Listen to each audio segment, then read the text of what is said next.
meeting with some clients, meeting with some contractors on some jobs, trying to get some ideas here of cost and getting our boots on the ground so we can get some bids turned in and try to get some work going on these projects.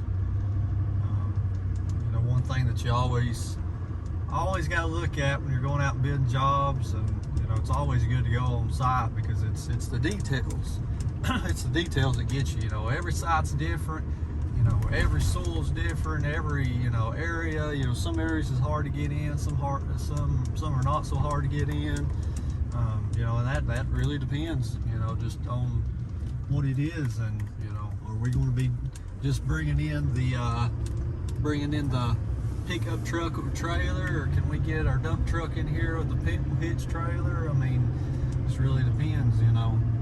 And so if we got a big job that we can't get a big machine into, well, I mean, that's going to take a little bit more time, and you know, you got to account for all that. So we're pulling up here now, and we're going to get up here and see what we can come up with.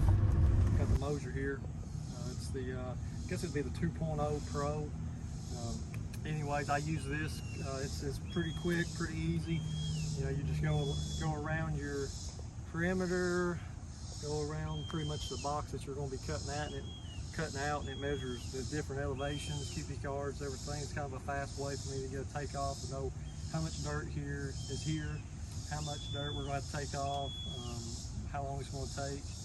All right, so on this site, you know, we're going to be cutting out, you know, roughly the elevation from the pad up to the top is 14 feet roughly on this high point.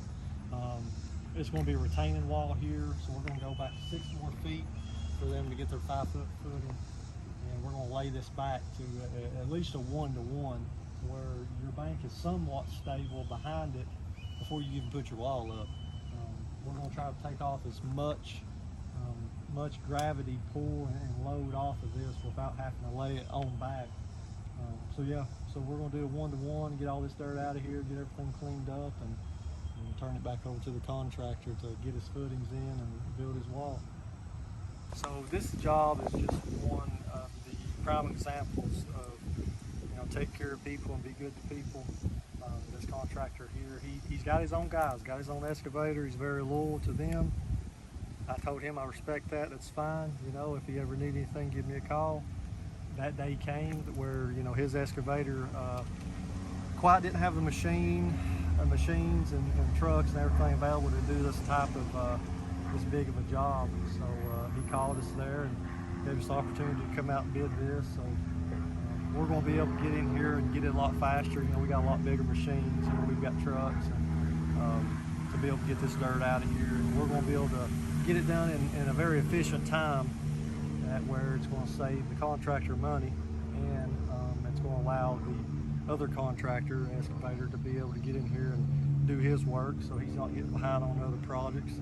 So it's just a circle that we all can really take care of each other, and that's what I like to do, is build relationships with everybody that hey, you know, this might be too small of a job for me, so I'm going to give it to somebody over here that's giving me too big of jobs for them, and you know, we just all take care of each other. And that's the way I look at it. You know, like I told the contractor, you know, I said, you know, I know that you're loyal to your guy, and you know, I don't have to get 100% of your work, but if there's any way I can ever help you, I'll be glad to, because that's what I'm in the business to do, is to help people. And I mean, one, to make money, you know, take care of my family, take care of my guys' families, but another thing is just really to take care of the community. And you know, there's plenty of work for all of us, and really from time to time you might need a helping hand. And, you know, I try to help everybody out, and you know, hopefully one of these days, if I ever need anything, you know, I'll be able to call on them. So just you know, treat people like you want to be treated. All right, it's the end of the day. Hats off. I'm cooling down in the truck, not going back out to the site. That's LI. We're going to stop by a site on the way back, just because it's 5 minutes down the road from our shop. Then we're going to go home, and we're going to take all our field data where we looked at all these jobs. We got the one development coming up. We got a pretty good sized cut and haul off for a retaining wall to do. We've got another slope stabilization. Getting that out. Good at moving dirt. It's not good at talking. Anyways, and then 4. I don't know. We done a lot today. So it all come back to me whenever I'm off camera. I'll tell you that. I'll think all kinds of different things to say when we're not on camera. And it'll be like, get on camera, leaves you. Anyways, so yeah, we're gonna stop by this side up here and kind of check on everything on the way back in. Then we'll work on some bits tonight. And one thing I'm gonna be using tonight is a platform called Jobber. We really like Jobber. It's a really good platform, and we've had pretty good success out of it. So we'll keep on using it. It really helps us. We got all our data put in there and everything, and it just kind of cuts a lot of the time out of it. And I don't know about you, but I like moving dirt. I don't really like doing paperwork, but you got to do it.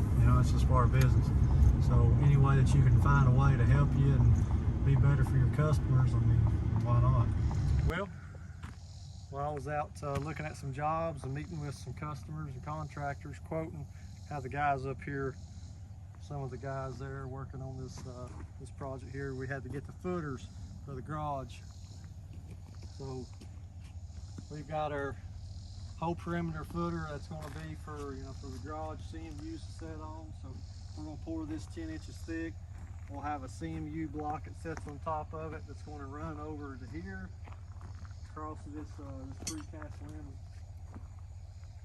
and we'll build the block up to the correct elevation, fill all this in with gravel, and pour a solid slab in here with probably a 6x6 or 4x4.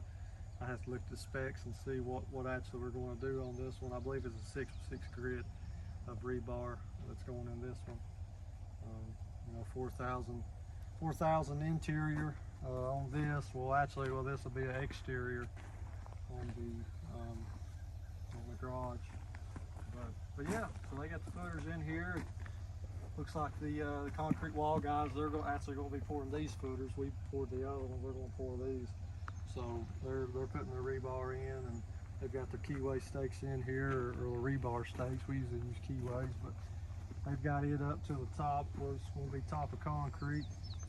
Well, this is the life of an excavator when they're not moving dirt. Well, it's my life when I'm not moving dirt. So thanks for tuning in to Dirt Talk with CMJ. Like our page, give us a follow, subscribe, go over to our social medias and like and follow us there. And if you're local to the Knox County area, give us a call, 423-603-5282. Thank you guys, and God bless.